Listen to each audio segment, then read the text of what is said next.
What if, just imagine this for a second, if the TGL is a massive home run hit like we've never seen before in the world of golf? Like, let's just think about that for a second. Comment below. We're going to go through some questions I have for you, and you let me know what you think about the questions. This is just how I operate. Like, I think about everything, I hope, just to try to mix it up to see what could we possibly expect with the TGL. Thanks for listening. Make sure you subscribe to this podcast channel if you haven't done so already. We're trying to stay up to date with the latest and greatest. Lots happening out there in golf. Season kicks off, and here we go. 2025, we are underway, and the TGL is launching this week. What's going to happen? Okay. I have been skeptical of this the whole time, ever since it got announced, especially when the structure fell down mysteriously and we had a year delay. Like, I didn't buy that one for a second, but good. I'm glad it did, because now they have the Sofi Stadium. We've got, all you've seen was people doing stuff in the massive screening, and you've heard a lot about the screen. That's going to get old real quick, in my opinion. Like, the screen is great. You got to see it, right? But then after you see it, we'll see. We'll see how that goes. But just let's imagine for a second, if it is amazing, like this takes off, this gets a viewer that golf has never really had in large numbers before. Now, when I've seen a ton of people doing stuff at the stadium, but when I actually watched Foreplay's video of them running around, hitting shots, doing little challenges, I was like, you know what?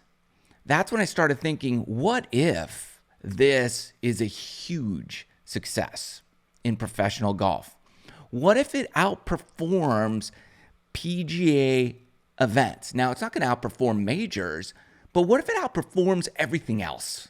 Like just your regular tournaments. What if this is more popular than that? What do you do?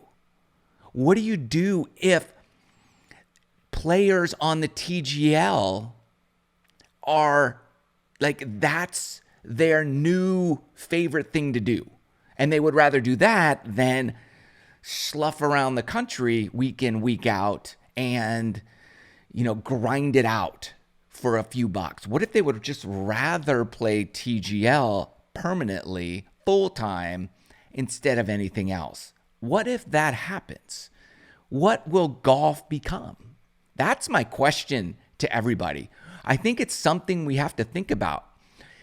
It's easy to say this is going to be a huge flop. Like, that's just, it's going to, and then if it isn't, you're like, okay, it was a big deal.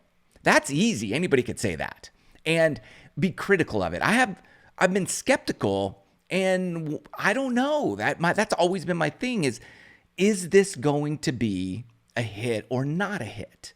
And it's definitely in an era where something like this could be hugely successful. Think about it. People are playing video games. There's video game YouTube channels where massive amounts of people watch videos of other people playing a video game. That's the audience that it seems like the PGA Tour is trying to attract. So just think about that. If they're trying to attract that younger audience, are they going to then transfer them over to regular golf that they don't like? Like, what do you do? What do you do at that point? Like, if it's so successful and they love watching that, you're never going to go back to something else. It's like when films were in black and white and no sound, and then all of a sudden sound came out and color came out, new audience, or everybody loved it, maybe even a new audience who liked sound in picture. You don't, as they get older, move them backwards to no silent pictures. You don't do that. You just have a new audience, and it evolves. The motion picture industry evolves and becomes something new. That's what I'm asking. What if golf becomes something new? It's not going to happen overnight. You're going to have growing pains. The Live Golf Tour said that. And you're going to have changes and different iterations of how this plays out. And these are things we got to look at. Let's just assume the first, few weeks really just blow the ratings out of the water. And they're like, uh-oh, this is bigger and better than we thought. This is huge. Okay, great. Season 1 is kind of already is what it's going to be. But then they're going to look at season 2, season 3, and so on, and try to evolve it a little bit. Every show, this is a show. Every show does that. Survivor, you have the Survivor season, then they add idols, then they add different things and different challenges and all these different twists and turns, different types of idols that you could play and fake idols. And you have all these different scenarios and things that get input into the game. Same thing could happen here if it's a huge success. Like, what are things that they could involve, like include in this? Right now, you have 4 players and 3 are in the lineup each week. Well, what if it's so huge that you want more players? What if you have specialty players, like in baseball? The league kind of is formed like baseball leagues. You have different cities, different teams go up against each other. Okay, and now you have 3-on-3. What if you want more? What if you want specialty players, like a closing pitcher? Or you got the knuckleball pitcher, or you got the pitcher that throws that slider, the lefty, the whatever, and you just bring him in for certain scenarios. What if that's something that they can include in this later on down the line? Like, we're going to use a long driver guy. We're going to draft this long driver on our team, and we're going to use him at certain specific moments. What if you have somebody who's just a specialist in the short game and just goes and says, that person's going to do our short game shots, or a putter. Have you seen these mini golf putter dudes who are just experts at rolling the rock? What if you get one of those guys on your team now? And now you got a whole cast of characters. Or is that too gimmicky? I don't know. It depends what type of audience we're trying to reach here. Because right now you're taking pro golfers and you're trying to make them pro personalities. And that's going to be the biggest hurdle. So how do you transform the golfer into the personality? This is going to be interesting because if it is a massive success, the ownership of the teams, now some of the owners are sports stars. Some are like Arthur Blank, like they own sports teams like the Atlanta Falcons. So some have experience, some are just more former athletes, whatever. You got all kinds of different owners. At some point, your team needs to be popular, not just by winning championships, but in the world of social media or just personalities on television. So it's not out of the realm of possibilities that ownership would then say, hey, we're going to draft or get this person on our team because of their personality, not necessarily because of their playing ability. So that kind of stuff could happen. Then what if it's so popular that instead of everybody coming to SoFi Stadium in Florida, there's stadiums all over the country, just like baseball. And you have these specific looking baseball stadiums like Petco Park, Fenway Park, Wrigley Field, wherever you go, right? You got your specific arena, which could have your specific holes. It's got a specific look. Your green is different. It's very specific. Your home team knows the break of your green better than the away team. And you have home matches and away matches, just like in baseball. And then, again, if it's ridiculously popular, why would you want to grind it out on the tour if all your income could come from something like this? It's going to be interesting. Like, I think it's something that has to be considered. The what if it is ridiculously popular. Then what do you do with the PGA Tour events? If that is the case, what do you do there? Like if people are watching this, and we'll have ratings pretty early on. What if so many more people are watching this than a Saturday afternoon at just whatever tournament?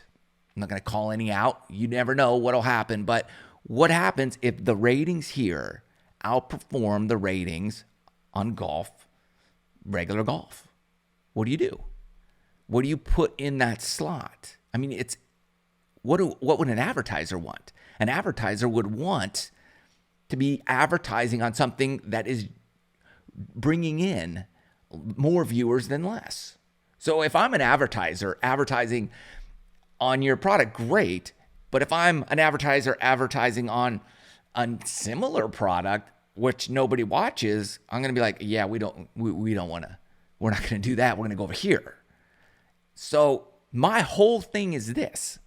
What if this is so popular, it totally destroys PGA Tour golf as we know it today? I don't know. What do you think is going to happen? I'm shocked, to be honest, that the PGA Tour has allowed this league to occur based on all the things they've said no to all over the years. But since the LIV league, if LIV didn't exist, this would not exist. TGL would not be around. 100%. There's no way, shape, or form this would be allowed, no matter who was involved.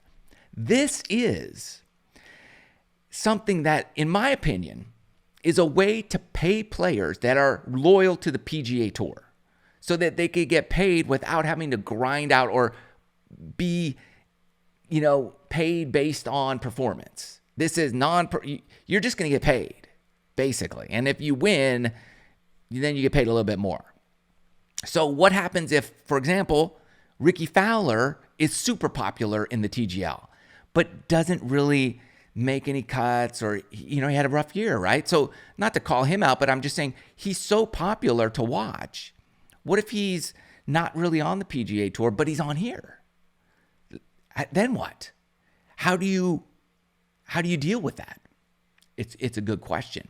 What also is interesting is that the LIV people, they don't bash the TGL.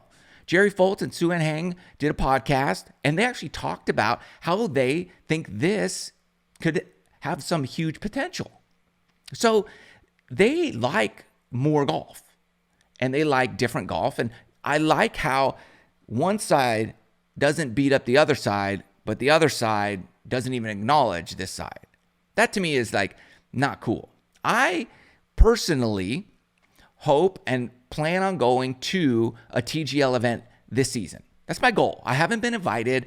Nobody invited me in, and probably because, I don't know. I don't want to speculate as why or why not. It doesn't even matter. But what I do is I just bring honesty. I try to be honest in a respectful as much way as I can, but I want honesty to be the key. So I'm going to say what I think to be true. Good, bad, whatever, constructive criticism. People say it to me all the time. I read it in the comments. I look at it and say, does that have validity or not? Maybe, maybe not. But I look at it and then say, okay, that's fair. I can work on that or this or whatever it might be. But regardless, here, there will be honesty and truth. Hopefully, and I'm going to do my best in a very respectful way. But it's always going to be true. At least what I think. I'm not going to lie. But what I think about something, I want to give my honest opinion. So I will be attending a TGL event this season. Tickets cost currently $176 for a one-person ticket.